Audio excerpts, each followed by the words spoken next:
Chipper Bro. How did I get that wrong? Chipper Bro.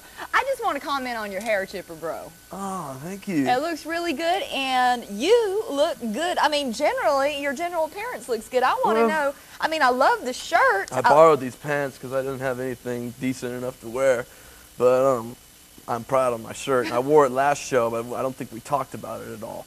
Because I don't remember. Well, see, last show I wore this shirt, and I'm trying out for this job, and they said that I wasn't hired yet, but if I still wanted the job, I'd have to buy like 10 shirts. Yeah. And so I was like, damn, buy 10 shirts, and I don't even know if I'm gonna get the job. Okay. And so, well, I got the job, and so now I'm wearing this shirt. Before I thought it was a snake, and I was like, damn, I hope I get that job. I think I'll be transporting snakes, because it was a transporter job. And I was like, whoa, I wonder if I'm gonna get bit by a snake, and at least I'd be able to tell some cool stories at least. But it turns out this is a giant sperm.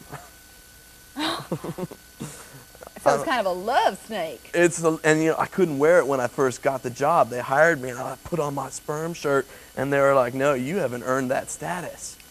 So you've got to earn the sperm shirt. Earn the sperm, and that's what they said, because you have to show the company that you can transport stuff quickly and keep your times, you got to get it within half an hour. And if you're there in a half an hour, see, before I was delivering urine and fecal matter and blood.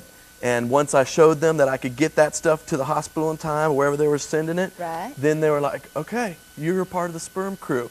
And we had the ceremony, and my parents were there. That was a proud moment, wasn't it? Oh, yeah. And because I'm fast, and that's their motto, is the sperm doesn't, the race isn't over at the end of the penis. You got to get that sperm there quickly. Well, let me ask you this. Did you ever get the sperm there before they were expecting the sperm? I mean, were there ever days where you got the sperm there before they were even open? I'm telling you, must be reading my mind, because there has been some accidents. You know what? I screw it up all the time, but they never found out about it. In fact, one time when I was delivering urine, so you're supposed to get it there quick, and I was late, and then the urine had gotten cold.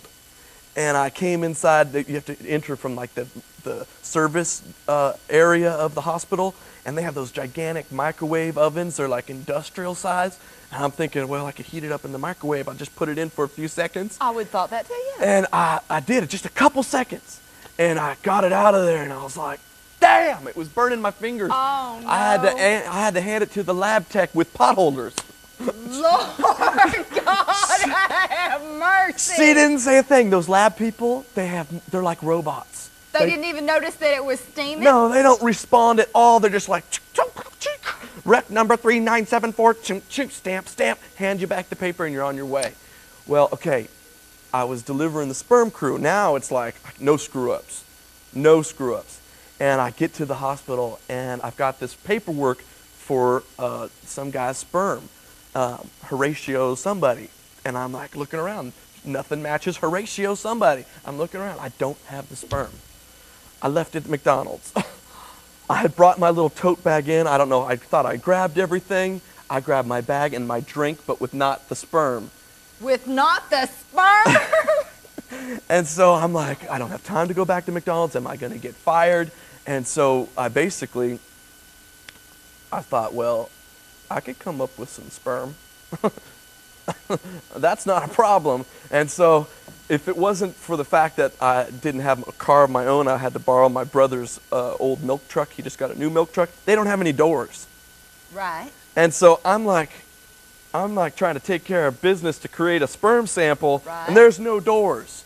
I'm like, it had a radio, and I was flipping through the channels looking for something like Madonna or something to get me in the mood, Right, right. I think I settled for Dolly Parton and Kenny Rogers. Islands in the Stream. Oh, yes, that gets me in the mood. Like running time. Water will get you to pee. Let me tell you. Islands in the Stream. Exactly, because if I was a guy and I heard Islands in the Stream, I would get what you 37 seconds, I had my sample. And so, that's a hot song. That Horatio guy, he might be happy to know that he only has gonorrhea and syphilis. You know, it could have been worse. Thank the Lord. Thank the Lord. But the weird thing about this whole company that I'm figuring out, they have accounts with a law firm, and they have an account with a cookie company. So at any given time, my passenger side of the milk truck could have a stool sample Right.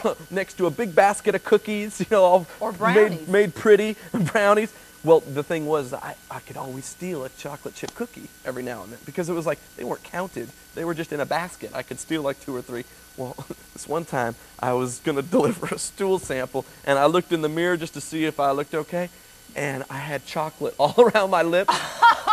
I decided I'm not going to wipe it off. I'm just going to go in there and see if I can get a rise out of one the lab techs. They never have an expression, so I figured, okay, here we go. I walk in there and I hand her their stool sample. I just look at point blank. Here you go. I've got chocolate all around my lips. And she doesn't do a thing. She just goes, stamps the thing, rec number, puts this over here, and sends me on my way. I'm like, you're not going to get away that easy. I'm like, damn, woman, can't you see I just ate poop? And I'll bet you got a reaction then, didn't you? No, she just kind of, she grabbed the paper, did a staple, and turned the other way.